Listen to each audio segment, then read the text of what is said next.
what's up? Ang video na ito ay tungkol sa The Vulture at ang mga ngaso, The Vulture and the Hunter. Please watch this video until end. It's very interesting and informative.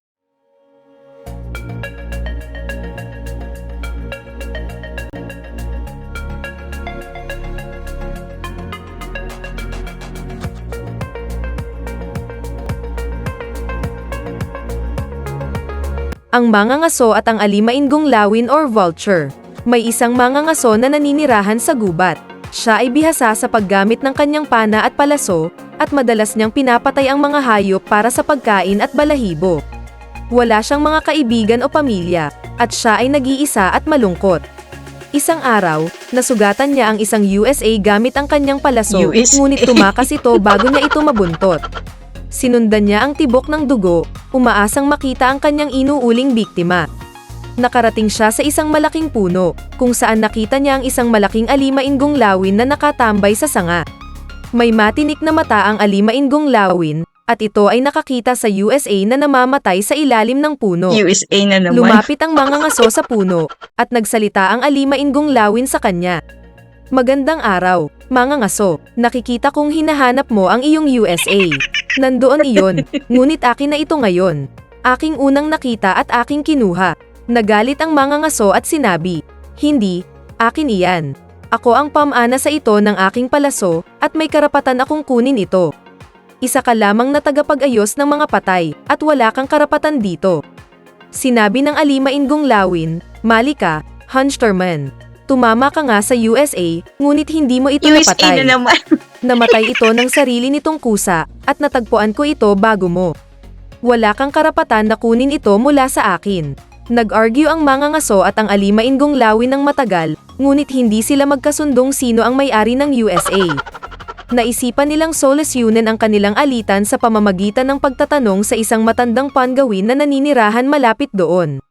Pumunta sila sa pugad ng pangawin at isinalaysay ang kanilang kwento.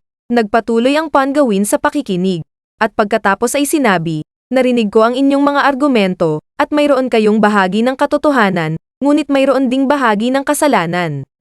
Mangangaso, ikaw ay nagkulang sa paggamit ng iyong palaso, at hindi mo agad na pinatay ang USA ng malinis.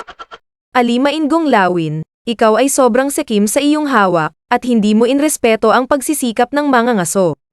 Kaya't narito ang aking proposisyon, maghahati kayo sa USA ng pantay-pantay, ngunit maghahati rin kayo sa isa pang Born in bagay. USA. Magiging magkaibigan kayo at magkakasama kayo." Nagulat ang mangangaso at ang alimainggong lawin sa hatol ng pangawin, ngunit sumang-ayon sila na sundan ito. Binahagi nila ang USA ng pantay-pantay, at kinain nila ito ng busog. Pagkatapos, nag-umpisa silang mag-usap, at natuklasan nila na marami silang mga bagay na kapareho.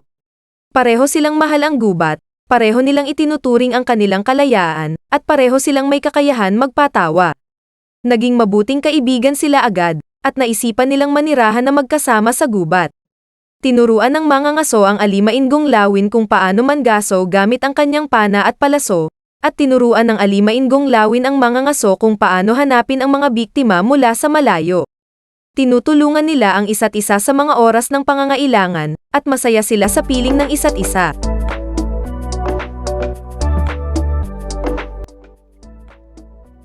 Kalipas ng 3 taon, nakapag-asawa ang isang hunter, ang mga ngaso. Nagtataka ang asawa na every time umuwi sa bahay ang huntsman, ang kanyang asawa, kalahati lang bitbit niya. Dati buong buo. Tapos sinagot siya ng asawa, "Siyempre, binigay ko yung kalahati ko sa best friend ko." Sabi naman ng asawa, "Sinong best friend mo?" "Yung vulture." Tinanong naman niya ang asawa, "Totoo ba? Best friend mo yun?" "Oo, ilang taon na kaming nagsama. Talagang tapat na tapat sa akin yung vulture na yan, at siya ang pinakakatiwalaan ko. Tinuruan ko pa siya na kung paano manghuli ng yung biktima, at tinuruan din niya ako kung saan ko dapat huliin." Sabi naman ng asawang babae, "Mag-ingat ka. Huwag mong lubos-lubusin ang pagtitiwala mo sa vulture na yan." Okay. May naisip ang mga ngaso. Isang araw, pumunta siya sa gubat, bitbit na niya ang kanyang baril. So, pinapaputok niya. Then, immediately, narinig yan ng vulture. So, pinuntahan niya. Ang nakita niya, natumba. Nagpapatay-patayan. Ang ginawa ng vulture, nilapitan niya ang nakatumbad na patay na katawan ng sugurin niya at tukain niya yung mata ng biglang biglang ginagrab niya yung hinawakan niya ang paa ng vulture. Ikaw pala, akala ko tunay kitang kaibigan. Yung pala, gusto mo lang akong kakainin, ha? Ngayon, totoong kaibigan, gusto mo pala ako rin kainin. Talagang vulture ka, hayop ka, traitor ka, hindi ka totoong kaibigan. Tama pala ang asawa ko na hindi ka dapat pagkakatiwalaan. Vulture is a vulture. It is a nasty animal.